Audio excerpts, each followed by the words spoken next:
Hello నమస్తే. ఈ channel name వచ్చేటప్పటికి సంయతి ట్రావెల్ అండ్ ఎక్స్ప్లోర్ అనమాట. ఇది వచ్చేటప్పటికి తెలుగు ఛానల్. దీనిలో ఫస్ట్ వీడియో వచ్చేటప్పటికి నేను బిక్కవోల్ పైన అయితే వీడియో చేయటం జరిగింది. ఇంగ్లీష్ ఛానల్లో కూడా ఇదైతే అప్లోడ్ చేసి ఉన్నది. మీరు ఛానల్ని ఓపెన్ చేయగానే మాత్రం లైక్ చేసి షేర్ చేసి సబ్స్క్రైబ్ చేసుకోండి. సో నాకు అందరికీ ఒక విష్ ఉంటుంది కదా, మనం అక్కడికి వెళ్ళాలి ఇక్కడికి వెళ్ళాలని. బట్ అందరూ అన్ని ప్లేసెస్కి వెళ్ళలేం కదా. అండ్ అందరూ కూడా ఆ టెంపుల్ గురించి కానీ ఆ ప్లేస్ గురించి కానీ కంప్లీట్గా డీటెయిల్గా అయితే చెప్పట్లేదు కదా. సో నేనైతే డీటెయిల్గా వీడియో చేస్తున్నాను అనమాట. సో ఇది వచ్చేటప్పటికి మనకి కాకినాడ నుంచి 33 కిలోమీటర్స్లో ఉన్నది దూరంలో. రాజమండ్రి అయితే 40 కిలోమీటర్స్, అమలాపురం అయితే 60 కిలోమీటర్స్ అనమాట. ఈ టెంపుల్ వచ్చేటప్పటికి గొల్లల మావిడాడలో సూర్యనారాయణ స్వామి టెంపుల్ చాలా బాగుంటుంది కదా. ఇదంతా ఈ జర్నీ అంతా చాలా అందంగానే నడుస్తుందని చెప్పుకోవాలి. ఎందుకంటే అంత బాగుంటుంది, అంత ప్లెజెంట్గా ఉంటుంది ఈ ఊరంతా కూడా. అండ్ ఇంకొకటి ఏంటంటే ఇక్కడ వినాయకుడి గుడి ఉంటుంది కదా, ఆ గుడికి వెళ్ళే రూట్లో ఇల్లులు ఉంటాయి అసలు, ఓల్డ్ ప్యాటర్న్ హౌసెస్ ఎంత బాగుంటాయో. ఈ రైడ్ తీసుకోగానే మనకైతే టెంపుల్ అయితే వచ్చేస్తుంది. ఈ టెంపుల్ అండ్ ఈ ఊరికి పేరు ఎందుకు వచ్చిందో ఫస్ట్ చెప్పుకుందాం. బిక్కవోల్ సుబ్రహ్మణ్యేశ్వర స్వామి టెంపుల్. సుబ్రహ్మణ్యేశ్వర స్వామి కోసమే సుబ్రహ్మణ్యేశ్వర స్వామి ఉంటారనమాట. అది మనందరికీ తెలుసు కదా. కాకపోతే ఏంటంటే ఎవరికైతే కాలసర్పదోషం ఉంటుందో, నాగదోషం ఉంటుందో వాళ్ళకైతే నివారణ చేసుకోవడానికి ఇక్కడైతే పూజలు చేస్తారనమాట. జనరల్గా కాలసర్పదోషం ఈ పూజలు చేయించుకోవాలంటే మనం శ్రీకాళహస్తి వరకు వెళ్ళాలి. కానీ మనకి దగ్గరలో అయితే ఈ టెంపుల్ కూడా ఉన్నది. సో ఎవరికైనా ప్రాబ్లం ఉంటే కనుక వెళ్ళి చేయించుకోవచ్చు పూజలు. ఇది బేసిక్గా పూర్వంలో దీన్ని బిరుదంకితపురం అని చెప్పేసి అని పిలిచేవారు. కాకపోతే బ్రిటిషర్స్ దీన్ని అలా పిలవలేక పెద్దాపురం కోట దగ్గర నుంచి బిరుదాంకితపురం వరకు ఒక టన్నెల్ ఉండేదంట, స్వరంగ మార్గం ఉండేదంట. వాళ్ళు దాన్ని బిగ్ హోల్ అని పిలిచేవారు.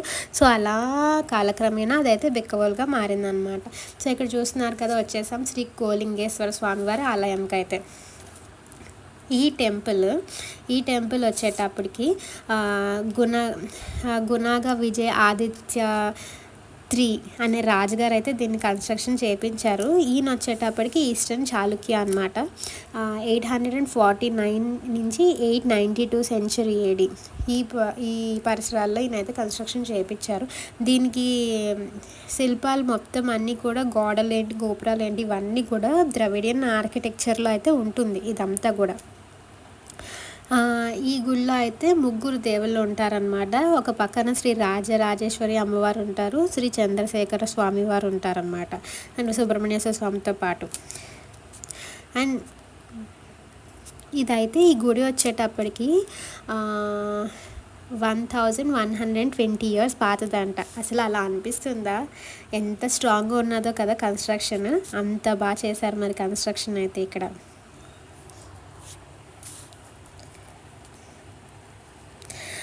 సుబ్రహ్మణ్యేశ్వర స్వామి గోలింగేశ్వర స్వామి టెంపుల్లో ఈ సుబ్రహ్మణ్యేశ్వర స్వామికి ఎదురుగా అయితే ఈయన వాహనం నెమలి, కాబట్టి నెమలి అయితే మనకి ఇక్కడ కనిపిస్తుంది అనమాట.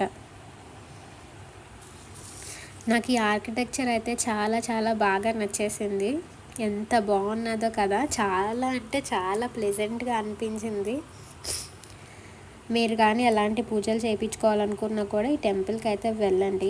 నెక్స్ట్ వచ్చేటప్పటికి ఇక్కడ ఏమేమి పూజలు చేస్తారు అండ్ అవి ఏ టైంలో చేస్తారు అనేది చెప్తున్నాను.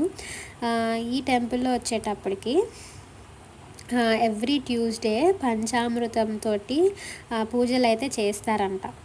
అండ్ నెక్స్ట్ ఇంకొకటి ఏంటంటే సంవత్సరానికి 5 days సుబ్రహ్మణ్యేశ్వర స్వామి షష్ఠి అయితే చేస్తారు.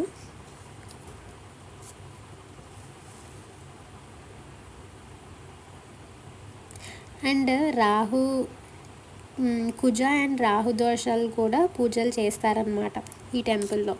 సో మనకి ఎలాంటి ప్రాబ్లమ్స్ ఉన్నా కూడా ఆ ప్రాబ్లమ్స్ అన్నీ కూడా క్యూర్ అవ్వడానికి, వాటిలన్నిటికి కూడా రకరకాల జాతకాల్లో రకరకాల ప్రాబ్లమ్స్ ఉంటాయి కదా, ఆ ప్రాబ్లమ్స్ అన్నీ కూడా క్లియర్ అవ్వడానికి అయితే మనం ఇక్కడికైతే వెళ్ళి చేయించుకోవచ్చు పూజ.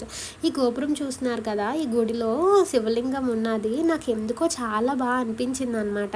ఏంటా శివలింగం అని చెప్పేసి అని అనుకుంటున్నాను. సో సడన్గా ఒక ఆయన వచ్చి పెద్ద పంతులు గారు వచ్చి చెప్పారు, అదేంటంటే బ్రహ్మసూత్రం శివలింగం అంట. సో బ్రహ్మసూత్రం అంటే ఏంటి అనేసి అని అనుకుని ఆలోచి అడిగితే బ్రహ్మసూత్రం అనేటప్పటికి బ్రహ్మ చాలా గొప్పగా తపస్సు చేసి ఆ తర్వాత ఆ తపస్సుకి ఫలితంగా శివుడిని అయితే ప్రతిష్ఠిస్తారంట. అలా దీన్ని బ్రహ్మసూత్ర శివలింగం అని చెప్పేసి అని అంటారనమాట.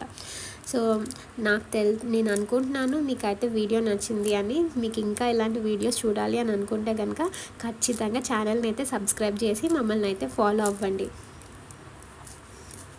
గుర్తుపెట్టుకోండి. చూస్తున్నారు కదా సుబ్రహ్మణ్య స్వామి షష్ఠికి ఎంత బాగా అలంకరించారో కదా. మీరైతే ఛానల్ని సబ్స్క్రైబ్ చేసుకోండి. సంయతి అని టైప్ చేస్తే తెలుగు ఛానల్ అండ్ ఇంకా ఇంగ్లీష్ ఛానల్ 2 వస్తాయన్నమాట. మీకు ఏ ఛానల్ కావాలంటే ఆ ఛానల్ని అయితే ఫాలో అవుతూ ఉండొచ్చు. రెండిట్లో కూడా కంటెంట్ అనేది అప్లోడ్ చేస్తూ ఉంటాను ఎవ్రీడే. సో లైక్ చేయండి, షేర్ చేయండి, సబ్స్క్రైబ్ చేయండి. మీకు అందరికీ చాలా మంచి జరగాలని నేనైతే హార్ట్ఫుల్గా కోరుకుంటున్నాను.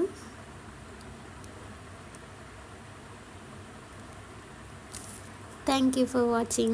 So please do like, share and subscribe to the channel Samyati Travel and Explore. మళ్ళీ ఇంకొక వీడియోతో మళ్ళీ మీట్ అవుదాం. సరేనా? బాయ్.